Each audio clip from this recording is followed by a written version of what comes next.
Baik, terima kasih Anda masih bersama kami. Damai Saku spesial bulan suci Ramadan yang mengangkat tema tentang sunah-sunah di bulan suci Ramadan.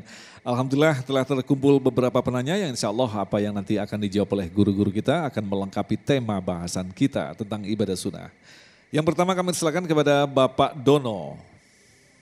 Bapak Dono silakan ya. Bismillahirrahmanirrahim. Assalamualaikum warahmatullahi wabarakatuh. Waalaikumsalam warahmatullahi wabarakatuh. Perkenalkan, nama saya Dono Nuhanto dari Taman Manggis Indah Jamaah Jami'ah Rudoh. Saya ingin tanya sama Habib Nabil, satu saja Habib, yaitu bagaimana caranya memaksimalkan ibadah di bulan Ramadan. Itu saja Habib. Assalamualaikum warahmatullahi wabarakatuh. Waalaikumsalam. Intinya adalah memaksimalkan ibadah di bulan Ramadan. Silakan Habibana. Izin Habib Ali. Bismillahirrahmanirrahim. Rabbi syrah li sadri wa yassir li amri wahlul 'uqdatan min lisani yafqahu qawli. Pak Dono yang tadi bertanya dan juga seluruh pemirsa Damai Indonesiaku dimanapun berada. Ya, jadi bagaimana caranya kita supaya memaksimalkan ibadah, mengoptimalkan ibadah ketika di bulan Ramadan? Saya ingin memulai dengan hal yang paling mendasar, ya. Segala sesuatu yang kaitan dengan ibadah atau kaitan dengan maksiat itu mulainya adalah dari hati kita, ya. Nah, maka cara supaya kita optimal, maksimal ibadah bulan Ramadan itu adalah dengan memulai dari hati kita. Saya berikan contoh. Ibu-ibu, banyak orang-orang saat ini masuk bulan Ramadan itu mereka sudah berpikirnya, ya gimana nih nanti mau cari buat buka, ya gimana nih nanti buat bekerja. Bapak-bapak misalnya kita dengar di kantor atau di mana orang sudah. Kalau kita mulainya dengan hati seperti itu, insya Allah yang namanya ibadah bulan Ramadan berat rasanya. Ya. Jadi para ulama ngajarin kita, kalau kita masuk bulan Ramadan dengan hati yang penuh mahabbah sama bulan Ramadan. Bib, gimana caranya supaya hati kita penuh mahabbah sama bulan Ramadan? Jangan dihitung Ramadan yang ke sana, sisanya. Tapi hitung Ramadan yang sudah kelewat, ya Allah. Tidak terasa, ini sudah hari ke-6 saya puasa, gimana ibadah saya?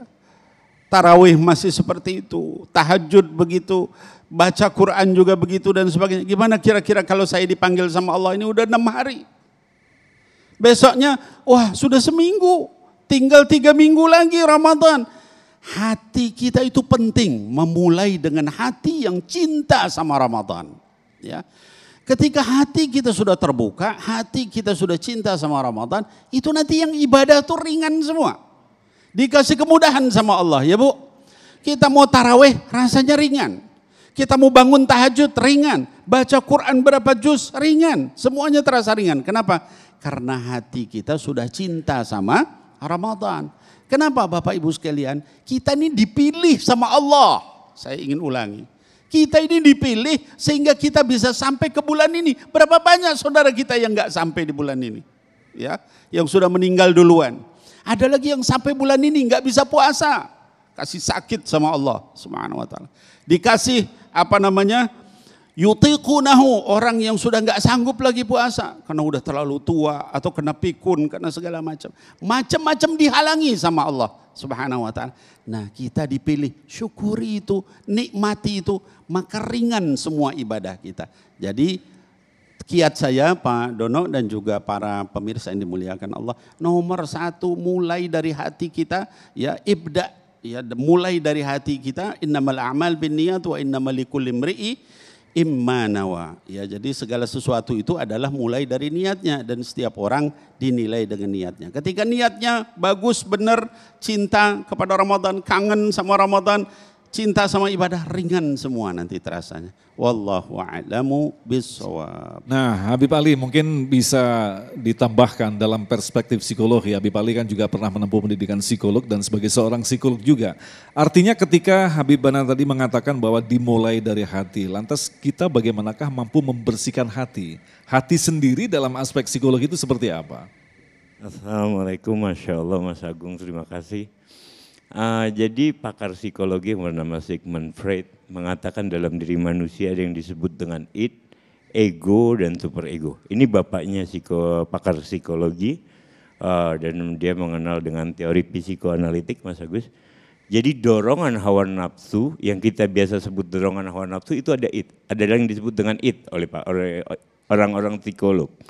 Sedangkan ego adalah logos, berkata dari logos atau pikiran, dan superego adalah nilai-nilai agama.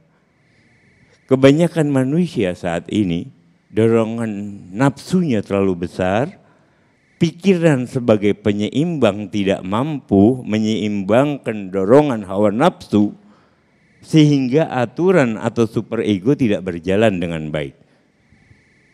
Akhirnya timbullah kecemasan-kecemasan. Yang terjadi bangsa ini saat ini, banyak orang pintar, banyak orang yang memiliki kemampuan berpikir dengan baik, tapi dorongan hawa nafsunya terlalu tinggi, tidak mampu distabilkan dengan ego melalui dasarnya, yaitu kalau kita menilai nilai-nilai agama, akhirnya yang terjadi tidak ketenangan hidup dan mencari kehidupan dunia yang terus-menerus. Tadi saya tertarik dengan perkataan Habib dan Nabil. Esensi kita ketika berbuka, kadang-kadang kita umbar lagi hawa nafsu kita, belum berbuka aja udah kita umbar. Pengen makan ini, pengen makan itu dorongan. Yang semestinya esensi itu didapatkan untuk setiap muslim, menekan itu dorongan agar dapat hikmah dari bulan Ramadan. Keluar dari bulan Ramadan kita punya nafsul mutmainnah. Karena kalau nafas nggak mungkin dimatikan. Hawa nafsu ini nggak mungkin dimatikan. Tapi untuk dikendalikan sangat mudah apabila kita mampu mengontrolnya tadi. Super ego sebagai landasan nilai-nilai agama berjalan dengan baik dan logos atau pikiran kita bersandarkan dengan hal tersebut. Jadi artinya walaupun kita memang pada saat berbuka kita habis-habisan ada lontong, ada apapun begitu, itu bukan berarti ibadah kita batal tapi berkurang nilainya begitu mungkin ya? Betul, karena esensinya nggak dapat. Kita umbar lagi itu hawa nafsu, ya kan? Kita makan. Dan hadis Nabi Muhammad SAW tidak ada yang lebih dibenci daripada perkara halal kecuali perut yang penuh dengan makanan halal. Ini makanan halal, apalagi makanan haram. Kalau Imam Sufyan As-Tsauri itu bukanya pakai air hujan. Kalau dia nggak dapetin air hujan, dia ambil air sungai. Karena pasti halalnya. Yang lain masih ragu-ragu kita antara halal atau subhat atau haram. Begitu mungkin. Masya Allah. Baik, selanjutnya kami persilakan kepada Ibu Ira. Assalamualaikum warahmatullahi wabarakatuh. Perkenalkan, nama saya Ira Komariah dari Majelis Taklim Ar-Raudhoh Perumahan Taman Manggis Indah. Saya mau bertanya Habib, bagaimana cara kita menjaga lisan kita selama bulan suci Ramadan ini agar puasa kita tidak sia-sia? Sekian pertanyaan dari saya. Wassalamualaikum warahmatullahi wabarakatuh. Silakan Habib Ali. Bismillahirrahmanirrahim. Rasulullah bersabda, khamsun yuftirna sha'im, al-ghibah wal namimatu wal yaminul wal kadhiba wal yaminul kadhiba wa nadhru bisahwat. 5 perkara di dalam redaksi hadis yuftirna sha'im, membatalkan puasa. Dan ini yang dianut oleh mazhab Imam Ahmad bin Hambal. Sedangkan kita mazhab Imam Syafi'i berkata tidak membatalkan puasa, tapi puasanya tidak dapatkan nilai 0. Karena puasa ini menurut hadis Nabi lagi, inna shaum kullu ibadatin bi asri amsalihha ila samiyati bin ila siyam fa innahu li wa ana a'dhi. Setiap ibadah untuk mereka berlipat ganda kecuali puasa untukku dan aku yang akan membalasnya. Bisa berlipat tidak ternilai, bisa minus yang tidak ternilai. Jadi bisa plus yang tidak ternilai, bisa minus yang tidak ternilai. Kalau tadi tidak, apalagi menjaga perkara-perkara yang disebutkan. Menggunjing, mengadu domba, berkata bohong. Karena ini perkara yang merupakan dosa besar. Tapi lisan ini keluarnya gampang, akibatnya besar. Makanya lisan orang mukmin ada di belakang hatinya. Jadi dia akan berpikir terlebih dahulu sebelum dia berbicara. Sedangkan lisanul munafik wara amamul qalbi. Sedangkan lisannya orang-orang munafik ada di depan hatinya. Dia mudah berbicara apa saja, mudah menebar janji apa saja. Tapi ketika dimintai, ya kan, penuntutan janji tersebut laksana sulit untuk dilakukan. Jadi dijaga jangan sampai. Karena kam min shaim laisa lahu min syiyam ilal ju'ul. Atas berapa banyak orang puasa nggak dapat apa-apa kecuali hanya lapar dan dahaga. Astagfirullahaladzim. Nah, Habib Nabil mungkin bisa menambahkan. Tadi Ibu Ira mengatakan menjaga lisan. Salah satunya kita selalu berurusan dengan lisan ini adalah kebiasaan, Habibana. Bukankah sangat susah untuk menghilangkan kebiasaan yang akhirnya sudah dianggap sebagai kenikmatan begitu. Begitu bertemu dengan bulan suci Ramadan, kita dilarang mengucapkan kata-kata buruk. Tapi sebelumnya kita, padahal itu sesuatu hal yang biasa. Bagaimanakah harus memulainya, Habibana? Ya, bismillahirrahmanirrahim. Rabbi syrah li sadri wa yassir li amri wahlul 'uqdatan min lisani yafqahu qawli. Hadirat al-muslimat, khususnya Ibu Ira yang bertanya, dan juga seluruh kaum muslimin muslimat, ya baik di Ar-Raudhah maupun juga di seluruh Indonesia. Tadi Habib Ali sudah menyampaikan ya bagaimana kita bedanya orang mukmin dengan orang munafik. Ya, saya ingin menambahkan supaya kita bisa menjaga lisan kita itu seperti apa. Pertama, kita harus memahami dulu, ibu-ibu, bapak-bapak sekalian, puasa itu apa sih? Ya. As-saum, ya kata para ulama ahli bahasa, lughatan, secara bahasa bimakna al-imsak. Puasa itu secara bahasa artinya menahan diri. Ya, menahan diri, menahan diri, menahan diri. Itu intisari dari puasa. Setiap ibadah dalam Islam itu ada hakikatnya. Ya, salat. Hakikatnya kata para ulama secara bahasa as-shalah bimakna ad-du'a. Salat itu maknanya doa. Namanya doa itu khusyuk menghadap Allah, memelas, meminta, mengeluh, memohon. Kalau salat enggak ada intisari itu, bagaimana salatnya? Rubbama qa'im laisa lahu min qiyamihi illa ta'ab wal 'asab.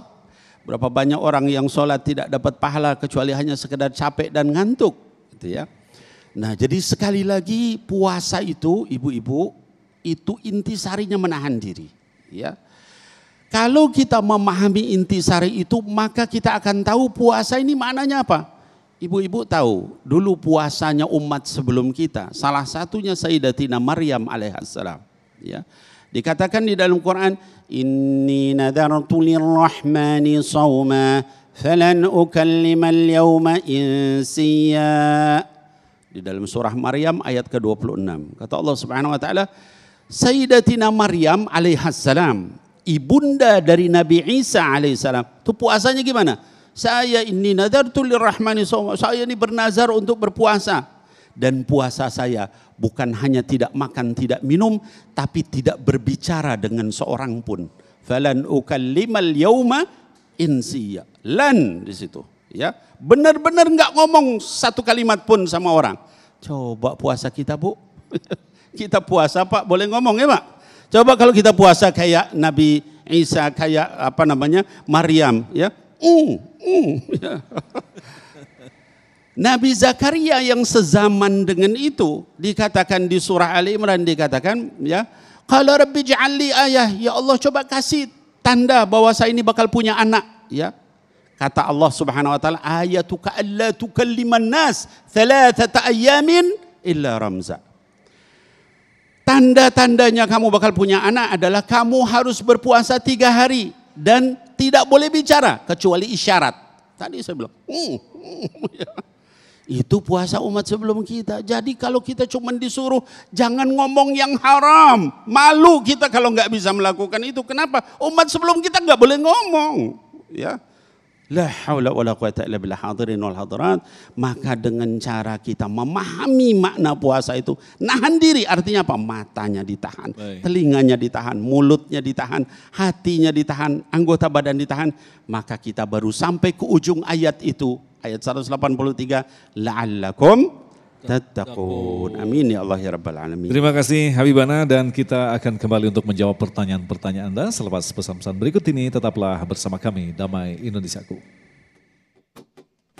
Gunakan kesempatan,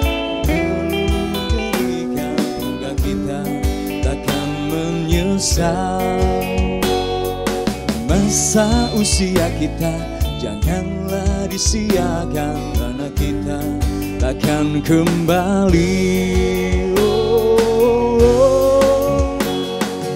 Ingat 5 perkara sebelum 5 perkara, sehat sebelum sakit, muda sebelum tua, kaya sebelum miskin, lapang sebelum sepi, hidup sebelum mati. Ingat 5 perkara sebelum 5 perkara, sehat sebelum sakit, muda sebelum tua, kaya sebelum miskin, lapang sebelum sepi.